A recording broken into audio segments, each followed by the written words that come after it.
पिछले सभी एपिसोड में सिरमौर रियासत की शासन प्रणाली राजशाही का वर्णन किया जा चुका है।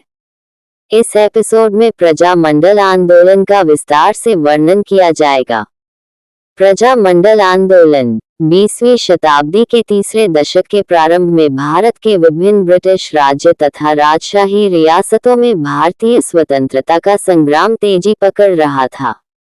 उस समय सिरमौर रियासत किसी प्रकार राजनीतिक तथा सुधारवादी आंदोलन की दस्तक सुनाई नहीं पड़ रही थी।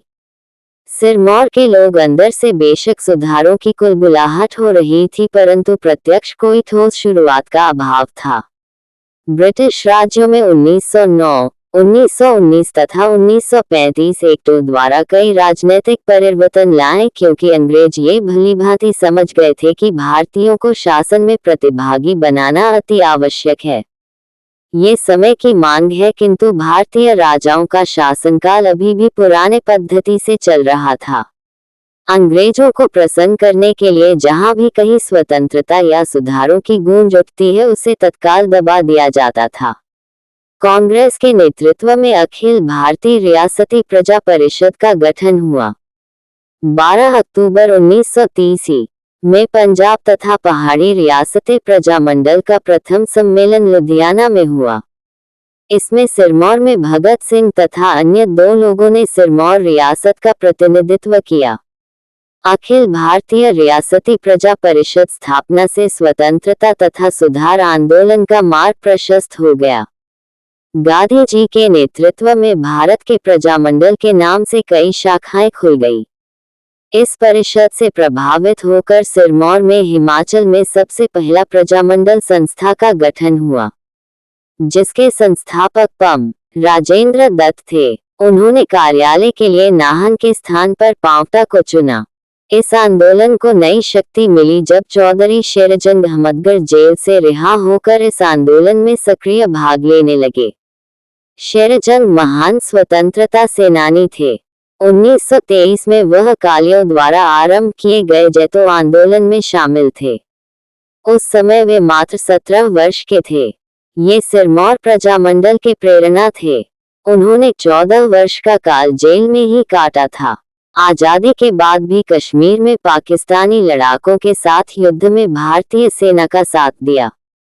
उन्होंने अहमदाबाद रेल लूट घटना में भी भाग लिया था। चौधरी शेरजंग के अतिरिक्त मास्टर चतर सिंह, सालिग्राम, कुंदलाल तथा अजायब सिंह भी सक्रिय थे। इसी समय की अवधि में पंडित शिवानंद रमौल ने दिल्ली में सिरमौरी एसोसिएशन का सदस्य बनकर अपने आंदोलनकारी जीवन का आरंभ किया। रियासत के भीतर पंडित राजेंद्र दत्त आदि संचालन करते रहे। 1934 व 35 में रियासत में नाहन में प्रजामंडल की नींव पड़ी तो सुधारों की मांग भी जोर पकड़ने लगी। डॉक्टर देवेंद्र सिंह, नागेंद्र सिंह, रामनाथ, आत्माराम, हरिचंद, जगवर्धन सिंह प्रमुख थे। उस समय महाराजा राजेंद्र प्रकाश सिरमौर का राजा था। वे हमेशा बाहर से आए राजकर्मचारियों के प्रभाव में थे। बाहर से आए ये राजकर्मचारी राज्यों के सर्वोच्च पदों पर आसीन थे। उनका प्रभाव इतना अधिक था कि आम जनता उनकी अनुमति के बिना राजा से मिल नहीं सकते थे। स्थानीय लोगों को उनका राजा पर प्रभाव तथा स्थानीय लोगों के प्रति बेरुखी वाला व्यवहार बहुत अखरता था। अतः स्थानीय लोगों को राज्य सेवा में अधिक भागीदारी, अन्य सुधारों की आवाज बुलंद की। इन बातों से राजा के अधिकारी रुष्ट हो गए। उन्होंने इन आंदोलनकारियों पर आरोप लगाया कि महाराजा को इनसे जान का खतरा है। परिणाम स्वरूप डॉक्टर देवेंद्र सिंह, हरिचंद्र, नाहर सिंह तथा जगबंधन सिंह के विरुद्ध केस दर्ज किया गया। उस समय नाहन के सेशन जज डॉक्टर यशवंत सिंह परमार थे। सेशन कोर्ट ने ये केस झूठा पाया। सभी आरोपियों को मुक्त कर दिया गया। इससे राज्य के अधिकारी असंतुष्ट हुए। अतः सेशन कोर्ट से मुकदमा वापस लेकर पृथक ट्रिब्यूनल में भेज दिया। राजा के इस दमन चक्र से कई लोगों को सिरमौर छोड़ना पड़ा, लेकिन अंबाला, देहरादून तथा दिल्ली जाकर भी उन्होंने अपनी गतिविधियां जारी रखी। विशेषकर पंडित शिवानंद रमौल ने 1944 में सिरमौर एसोसिएशन सिरमौर रियासत बनी। शिवानंद रमौल, जो सिरमौर प्रजामंडल शाखा के सचिव थे, 1946 में नाहन में कार्यालय खोला। पट्टा भाई सितार मैया, जयप्रकाश व्यास और दुनीचंद अम्बालवी नाहन आए। उन्होंने 31 अगस्त तथा 1 सितंबर को नाहन के चौगान में विशाल सम्मेलन किया। इसमें कर्नल शाहनबाज पहाड़ी रियासतों के प्रतिनिधियों ने भाग लिया। इसमें सिरमौर रियासत के प्रजामंडल आंदोलनकारी राजेंद्र दात, शिवानंद रमौल, देवेंद्र सिंह, हितेंद्र सिंह, धर्म नारायण पाधा ने भाग लिया। इस सम्मेलन में रियासत के शासकों को अंदर तक हिला दिया, जिसमें प्रजामंडल के चुनाव का निर्णय लिया गया। महाराजा तथा राज्य अधिकारी स्थिति की नजाकत देखते हुए उसकी काट के बारे में गंभीरता से विचार करने लगे। परिणामस्वरूप सिरमौर राज्य में राज परिषद के गठन का निर्णय लिया। राज्य परिषद के नियम जानबूझकर ऐसे कठोर बना दिए ताकि प्रजामंडल मुख्य कार्यकर्ता इससे बाहर रहें। इन नियमों में से एक नियम के अनुसार उसी व्यक्ति को मतदान करने का अधिकार होगा जो सिरमौर में 1 वर्ष से रह रहा हो। इससे कई बड़े कार्यकर्ता चुनाव में भाग लेने से वंचित हो गए। लोग इसके विरुद्ध महाराजा से मिले, किंतु नियम में कोई ढील नहीं की गई। राज्य के चुनाव हुए। श्री सुदर्शन सिंह चौहान पहले मंत्री बने। राज परिषद अधिक कुछ न कर पाए। भारत में ही नहीं, इस क्षेत्र में भी राजनीतिक स्वरूप का पहिया बड़ी शीघ्रता से घूम रहा था। इस उद्देश्य से हिमालयन हिल स्टेट्स काउंसिल का गठन किया गया। हिमालयन हिल स्टेट्स काउंसिल की उदयपुर में पहाड़ी रियासतों से गए प्रतिनिधियों ने भी भाग लिया। अपने क्षेत्र में प्रजामंडल का कार्य सुचारू रूप से चलाने के उद्देश्य से जनवरी 1946 में हिमालयन हिल स्टेट्स रीजनल काउंसिल की स्थापना की। इस संस्था के प्रधान स्वामी पूर्णानंद बनाए गए। इनका कार्यालय मंडी रखा गया। पंडित पद्मदेव मुख्य सचिव बने, जिनका कार्यालय शिमला रखा गया। श्यामचंद नेगी को उपप्रधान बनाया गया तथा पंडित शिवानंद रमौल को संयुक्त सचिव बनाया गया। इसका पहला अधिवेशन 10 मार्च 1946 में मंडी में हुआ। इसमें सुकेत, सिरमौर, बिलासपुर, चंबा, नालागढ़, बघाट तथा शिमला की पहाड़ी रियासतों के प्रतिनिधियों ने भाग लिया। इस सम्मेलन की अध्यक्षता आजाद हिंद फौज के प्रसिद्ध सेनानी कर्नल गुरदयाल ढिल्लन ने की। कई प्रस्ताव पास किए गए, जिसमें उत्तरदायी सरकार की स्थापना, बेगार प्रथा बंद करवाना, अनुचित करों की समाप्ति, पझौता आंदोलनकारियों को बिना शर्त रिहाई, हिंदी को राज्य भाषा बनाना, निर्वाचित सदस्यों की समिति को मंत्री तथा कर्मचारियों की नियुक्ति तथा विनियुक्ति का अधिकार दिया जाए, नशाबंदी कानून बनाना आदि। इस सम्मेलन से पहाड़ी रियासतों में नई राजनीतिक जागृति आई व प्रजामंडल आंदोलन को विशेष बल मिला। फरवरी 1947 में भज्जी के लीलादास वर्मा, बिलासपुर के काशीराम उपाध्याय आदि कार्यकर्ता डॉक्टर यशवंत सिंह परमार के पास दिल्ली गए, जो कि सिरमौर एसोसिएशन से जुड़े थे। वे 1941 को नाहन से निर्वाचित किए गए थे। उन्हें अपने साथ शिमला लाए। पंडित पद्मदेव, शिवानंद रमौल, दौलतराम असंख्यान, पंडित सीताराम, दुर्गा सिंह राठौर आदि सक्रिय नेताओं के आग्रह पर डॉक्टर यशवंत सिंह परमार राष्ट्रीय स्वाधीनता आंदोलन में शामिल हुए। उन्होंने दिल्ली के स्थान पर शिमला में ही निवास करने का निश्चय किया। संजौली में कृष्ण विलाल आज उनका नया निवास बना। लीलादास ने संजौली में प्रजामंडल का कार्यालय खोला। इस प्रकार यशवंत सिंह परमार ने स्थायी रूप से राजनीति में पदार्पण करके पहाड़ी रियासतों के आंदोलन का नेतृत्व आरंभ किया। 1 मार्च 1947 को हिमालयन हिल स्टेट्स रीजनल काउंसिल की बैठक शिमला में हुई, जिसमें काउंसिल के पदाधिकारी को चुना गया। डॉक्टर यशवंत सिंह को प्रधान और पंडित पद्मदेव को महामंत्री चुना गया। इस प्रकार से बहुत से पहाड़ी प्रदेश के नेताओं ने डॉक्टर परमार को अपना नेता स्वीकार कर लिया। तत्पश्चात आंदोलन में उनकी भागीदारी अपरिहार्य बन गई। 10 जून 1947 ईस्वी को काउंसिल की सभा शिमला के रॉयल होटल में हुई। इसमें 16 सदस्यों में से 11 ने भाग लिया। इस बैठक में सदस्यों में मतभेद उभर कर सामने आए। टिहरी गढ़वाल के सदस्य अलग हो गए।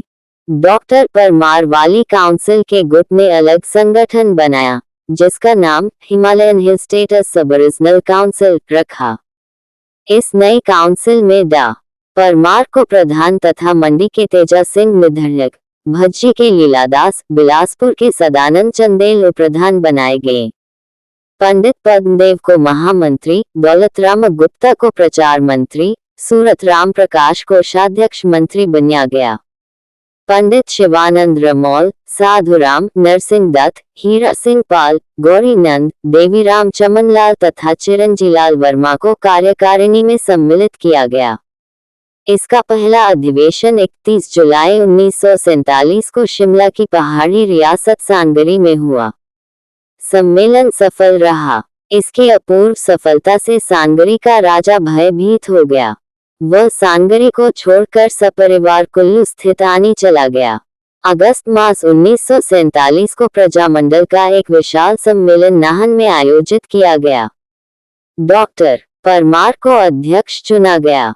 इस सम्मेलन के मुख्य संयोजक पंडित राजेंद्र दत्त, डॉक्टर देवेंद्र सिंह, धर्मनारायण वकील, पंडित शिवानंद रमौल थे।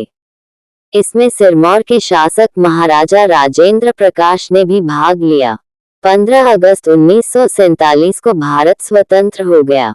स्वाभाविक है कि जनता की आशाएं तथा अपेक्षाएं भी बढ़ गई। प्रजामंडलों ने पहाड़ी राजाओं पर उत्तरदायी सरकारों के गठन पर दबाव बढ़ गया। दूसरी ओर राजनीति का एक चेहरा तैयार हो रहा था। भागमल सोरठा तथा सत्यदेव बुशहरी तत्कालीन रियासती मंत्री सरदार वल्लभभाई पटेल से मिले। उनमें पहाड़ी रियासतों को मिलाकर हिमाचल प्रदेश बनाने का आग्रह किया।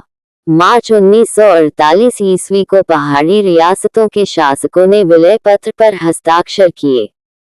इस पर केंद्रीय सचिव वी.पी. मेनन ने शिमला हिल स्टेट्स को मिलाकर केंद्रीय शासित प्रदेश हिमाचल प्रदेश बना दिया।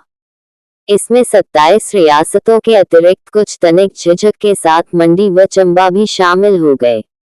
सिरमौर और बिलासपुर का मत था कि जनमत संग्रह कराया जाए कि वे हिमाचल प्रदेश में मिलना चाहते हैं या स्वतंत्र अस्तित्व बनाया रखना चाहते हैं। तदनुसार 22 मार्च 1948 ही केंद्र से वित्त सचिव वी.पी. कृपलानी लोगों की राय जानने के लिए नाहन पहुंचे। उन्होंने नाहन चौगान में इस उद्देश्य से विशाल सभा की। महाराजा राजेंद्र प्रकाश सिरमौर के क्षेत्र के लोगों को आमंत्रित किया। 3 दिन तक खूब आलू व चावल की दावत दी गई। सभा के मंच पर महाराजा व कृपलानी विराजमान थे। कृपलानी ने विशुद्ध हिंदी में भाषण दिया व जनता की राय मांगी। राजा के पक्ष में नारे लगाए गए कि हमें राजा चाहिए, किंतु इसके विरोध में भी आवाजें बुलंद हो गई, जो कि राजशाही के समर्थक पर भारी पड़ी। कृपलानी ने घोषणा की कि राजा रहेगा, राज नहीं। राजा अपने महल की ओर घोर निराशा से चल पड़े। उन्होंने हताशा से अपनी वर्दी फाड़ डाली। 23 मार्च 1948 को महाराजा ने विलय पत्र पर हस्ताक्षर कर दिए। उसे हिमाचल प्रदेश में मिला दिया। हिमाचल प्रदेश में 36 सदस्यों का चुनाव हुआ। 30 कांग्रेस तथा 6 स्वतंत्र उम्मीदवार जीते। सिरमौर में पच्छाद से डॉक्टर यशवंत सिंह परमार चुने गए। नाहन के प्रोफेसर तपेंद्र सिंह रेणुका विस से, शिलाई से जेलदार धर्म सिंह डॉक्टर यशवंत सिंह को हराकर चुने गए तथा पांवटा चुनाव क्षेत्र से शिवानंद रमौल विजयी रहे। 24 मार्च 1963 में केंद्रीय सरकार ने हिमाचल प्रदेश की टेरिटोरियल काउंसिल को विधानसभा में बदल दिया। डॉक्टर यशवंत सिंह दूसरी बार मुख्यमंत्री बने। सिरमौर में जो जनप्रतिनिधि मुख्य रूप से प्रसिद्ध रहे उनमें डॉक्टर यशवंत सिंह परमार विधानसभा के सदस्य 1952, 1964, 1967 तथा 1972 लोकसभा सदस्य 1957 ठाकुर गुमान सिंह चौहान 1957 से 62, 67, 72, 77, 82, 85 गंगूराम मुसाफिर 1952, 1985, 1990, 93, 2003, 2007 कुश परमार पांवटा से 1982 तथा 1985 तथा नाहन से 1983, 1998 तथा 2003 तथा 2007 प्रोफेसर तपेंद्र सिंह 1952, 62, 67 जालम सिंह 1952, 67 तथा 72 डॉक्टर प्रेम सिंह 1982, 85, 93, 2003, 2007 हर्षवर्धन चौहान 1983 से 98, 2003 से 7 तथा कुमारी श्यामा शर्मा 1977, 1982, 1990 सिरमौर से सर्वप्रथम महिला विधानसभा की सदस्य बनी। रेणुका विधानसभा क्षेत्र से लोकप्रिय नेता मास्टर रूप से 1977, रूप सिंह घाटों 1990 एवं हृदय राम 2012 में चुने गए। चौधरी सुख राम 2003, 2007 में पांवटा विधानसभा क्षेत्र से निर्वाचित हुए। इस प्रकार से सिरमौर के इतिहास की कड़ियां जुड़ी। हालांकि वर्तमान समय में भी सिरमौर का खास विकास नहीं हो पाया। अगले एपिसोड में बीते हुए समय में जो घटना छूट गई थी उसका विस्तार से वर्णन किया जाएगा। देखते रहिए सिरमौर का इतिहास। हर एपिसोड खास।